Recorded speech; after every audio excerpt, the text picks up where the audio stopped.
வணக்கம். அந்த காலத்தில பெரியவங்க லேடீஸ்க்கு ஆஃப்டர் டெலிவரி கருவேப்பில சாதம், தொக்கு, பொடி இந்த மாதிரி கருவேப்பிலையில விதவிதமா செஞ்சு குடுப்பாங்க. ஏன்னா, தாய்ப்பால் நெறையா சுரக்கணும். அதே மாதிரி சரியான நியூட்ரிஷன் அம்மாவுக்கும், குழந்தைக்கும் போய் சேரணும் அப்படிங்கிறதுக்காக.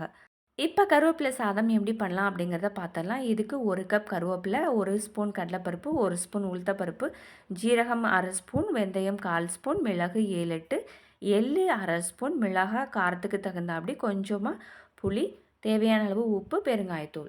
ஃபர்ஸ்ட்டு கருவேப்பிலைய வறுத்துக்கலாம். அதுக்கப்புறம் மேல சொன்ன இன்கிரீடியன்ட்ஸ் எல்லாத்தையும் தனித்தனியா வறுத்து எடுத்துக்கிட்டு, ஆறுனதுக்கப்புறம் பெருங்காயத்தூள், உப்பு போட்டு பவுடர் பண்ணிக்கலாம்.